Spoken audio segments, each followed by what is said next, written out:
ఇక్కిరిధరం అన్న పాటలు రాయాలి.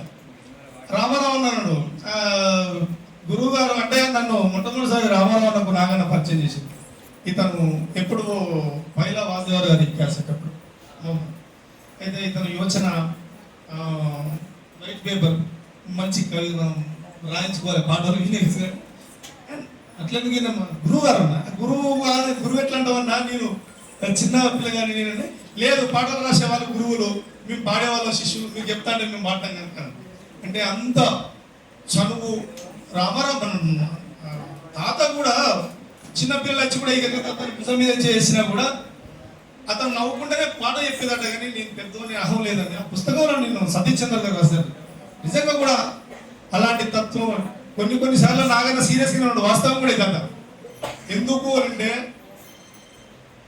ఒక నిర్మాణంలో ఉన్న వ్యక్తి చాలా క్రమశిక్షణతోని ఉంటేనే ఆ సంఘ నిర్మాణం కానీ ఆ బాధ్యతలు కానీ సక్రమంగా నెరవేర్చవచ్చు అని ఆ ఉద్దేశంతో నాగన్న కొంత కఠినంగా ఉండి ఉండొచ్చు. కానీ అంతర్గతంగా తాను ఒక అద్భుతమైనటువంటి మహాసముద్రం లాంటి మనిషి. ఇవాళ నాగన్న ఎన్ని వందల పాటలు పాడిండు, కానూరు తాత ఎన్ని వందల పాటలు పాడిండు, ఎన్ని వేల పాటలు పాడిండు, రామారావు గారు ఎన్ని వేల పాటలు పాడిండు. వాళ్ళ గొంతుల నుంచి వెళ్ళి వచ్చిన ప్రతి అమరవీరుడు ఇవాళ సజీవంగా బతికి ఉన్నది. ఇవాళ అనుభవమే బతికించింది. రేపు ఆ బాధ్యత మీ మీద మా మీద ఉందని తెలియజేసుకుంటూ అటువంటి పాటలు ఎన్నో పాడినటువంటి రామారావు అన్న నువ్వు గుంతెత్తితే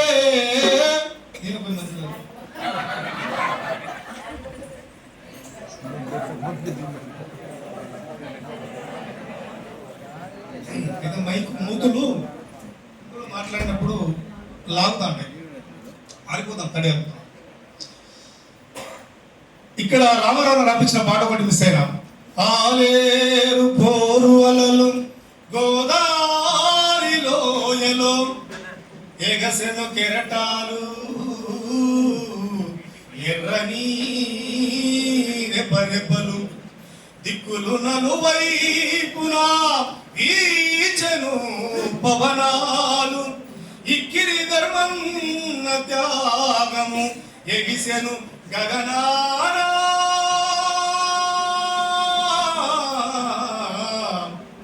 ఎగిసెను గగనా.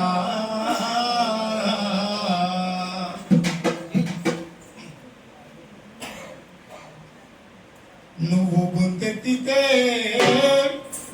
గుంతెత్తితే గోదావరి లోయలో ఊరికి ఉయ్యాలా నీ పాట వింటూ నచ్చల్లోని నవయవ్వనమైంది ఆవేళ, నవయవ్వనమైంది ఆవేళ, నవయవ్వనమైంది ఆవేళ. రాగమెత్తుకుంటే రామారావు నోట జాతర ఈ కూడే జనమందరూ ఒక చోట. సత్యమన్నా